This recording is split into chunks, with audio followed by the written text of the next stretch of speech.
What's up, everybody? YouTube, I am back with another video for you guys. So I am headed to Copart right now to pick up a vehicle that I purchased. Just try to get a car or two, try to sell them, put some money in my pocket, and see if I can keep that ball rolling for a little bit, and just go from there. But anyway, I hope everybody is staying safe out there. I hope everybody is having a wonderful day. I want to say to all my protesters that's out there, you guys stay safe. We appreciate everything you're doing. You guys are on the front lines out here making a difference for us. We really appreciate that. Even the people from different cultures, that's pretty damn dope to see, everybody else taking up for us too. It's just been us fighting this battle for ourselves for such a long time that now we actually has help and it actually is making change. Shout out to Bubba Wallace too. Down in NASCAR. Got them to ban the Confederate flag, and now he has a Black Lives Matter car. That's change comes, but we just got to be persistent, and we just got to keep doing our groundwork. But anyway, I bought a little SUV for cheap. It seemed like it's in decent condition, might need a few things. So we're gonna head down here. I'm gonna go pick up my uncle. He gonna ride with me. So we're gonna head down here, check out the car, take it back to the house, and get that going. I'll see you guys when we get over to Copart and back to the house. So update for you guys. I got my car from Copart, and I had a tow truck company bring it to my house. He dropped it off, and my car was tore up. It was a big old ordeal. I was too mad to get the camera and start recording, but I didn't get his insurance information or anything like that because he didn't have it on him and things of that nature. And it was just a big old fiasco at midnight. It was midnight when this happened. So I have the police here right now. This is the car. Well, it was in pretty decent shape, but let me deal with the cop, see what he has to say. Hold on one second. You sure you gave me the right number? Yeah, that's the number he called me from. 757. Hold on. He was pulling the car instead of having a flatbed, and as I requested, and they had a blowout, and this happened, okay? And he didn't have his insurance information on him for some strange reason. He was just real sketchy about the whole situation. So I had to call the police to file a report and all of this. He's telling me, oh, don't worry about it, I can fix it. But I don't want you to fix it.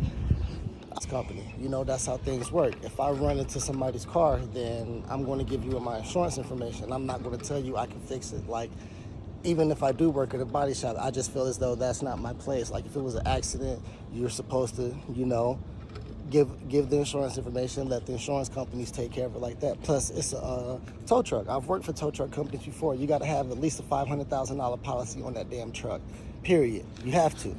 So I'm thinking he may not have had insurance, so that's why he was trying to beat around the bush. But I guess I'll have to file a civil suit, and then go from there. But this is one of the hellish experiences I've had getting the car, because for one, me and my uncle went to Copart to get the car, but they were so backed up because they had a COVID scare or something like that.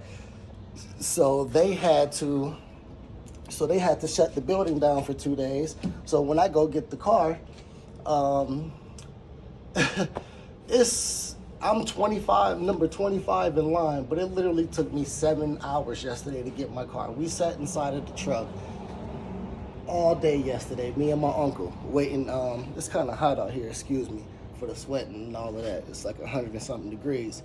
But yeah, we sat inside the truck all day, end up getting the car, get it towed, and then this happens. I ain't even had the car 24 hours yet.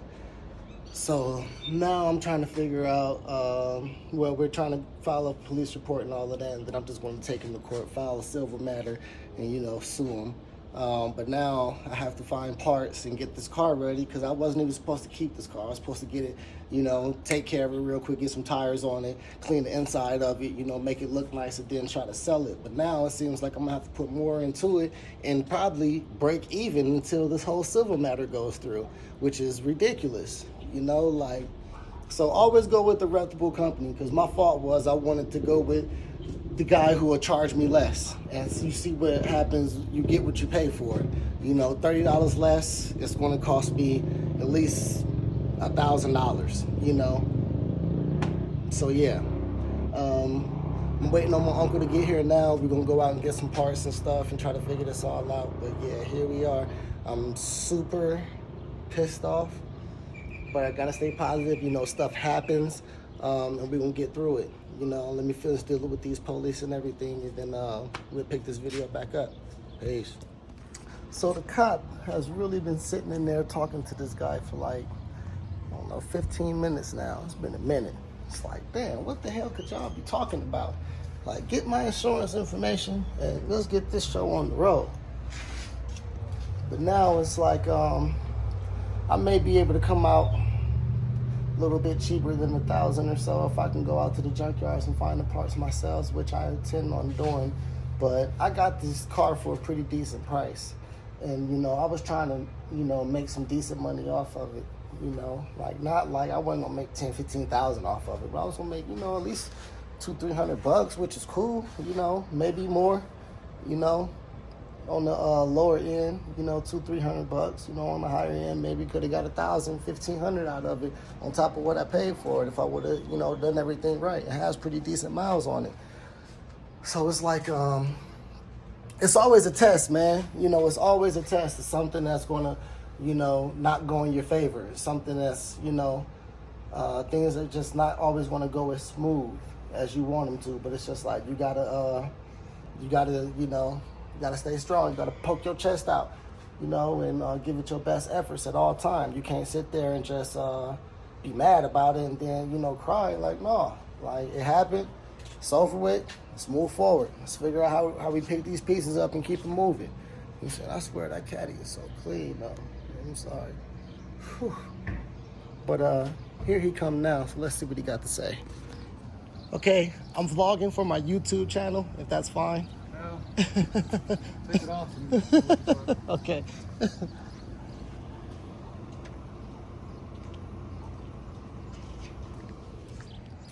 Y'all see this old rude motherfucker? Oh, no, put it up. You can't record me. I don't want you recording. Put it up. I'm not talking until you put it up. Oh, weirdo, dick in a booty ass motherfucker.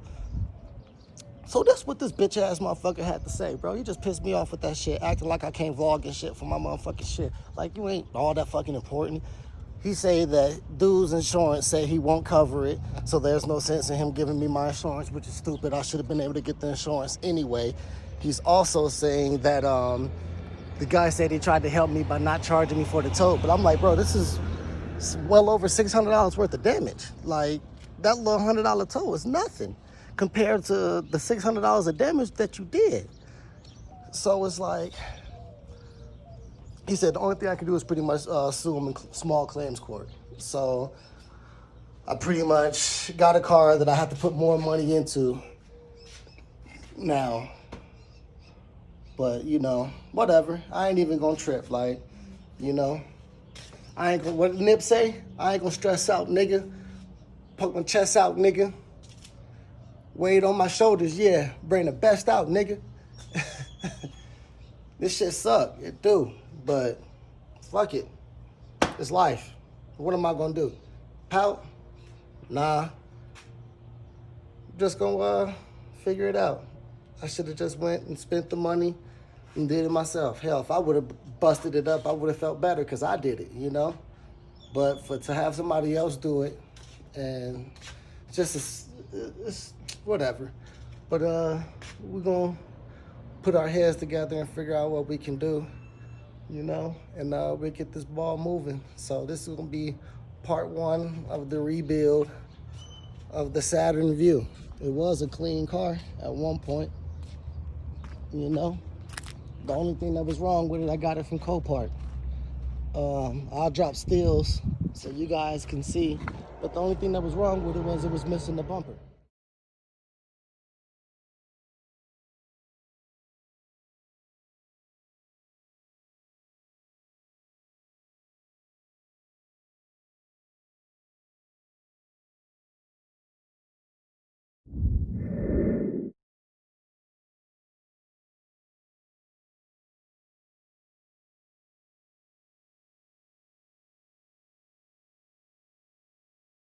It was just missing this, and the bumper's in the car. And the control arm is a little messed up. You know, that control arm is broke in there. So I was like, well, shit, this is a steal. I got it for, you know, a good amount of money. So I'm like, I can fix the control arm, get the bumper put back in place, get a nice buff and wax on it, clean it up, tint the windows, and boom, I can make a couple dollars. But now I got to deal with this bullshit. So yeah, it's always something, but we're gonna make it work. It was I mean, the inside ain't bad. Oh, that's the bumper right here, but you know, I got the little fake leather seats, and then the dumbass took the tire and put it on my front seat instead of putting here in the back where the fuck it belong. You know what I'm saying? Like, he just, you know, people just don't give a fuck about other people's shit. That's what it comes down to. You know, but hey, it is what it is. Car decent, but it's gonna have to go in the backyard for now because it needs too much work, and it ain't gonna be a quick flip as I thought. So we'll put it in the backyard on the other side of the house, and then we'll start getting some parts for it and getting it in and out. Hopefully this little piece right here comes, it looks like this piece right here comes off. A couple of bolts right there. This, that might actually be cool. I might be able to salvage that, get a nice little paint job on that little part, have it looking back right. All right, you know, it sucks, but you know, it is what it is.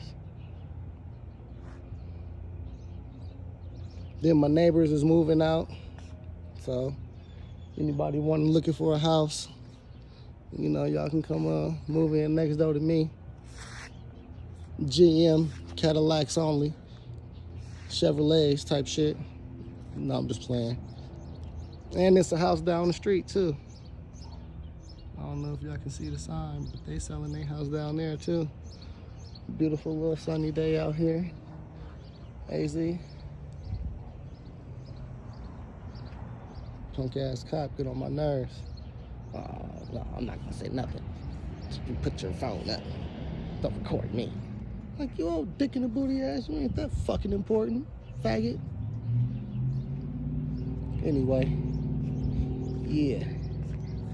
This was, you know, supposed to be a quick flip, but we're gonna get it back right. And caddy dirty. We need to go wash him. I be driving on the freeway a lot, so you see we got a lot of bugs and all of that, so I need to find somebody who can give me a nice cut and buff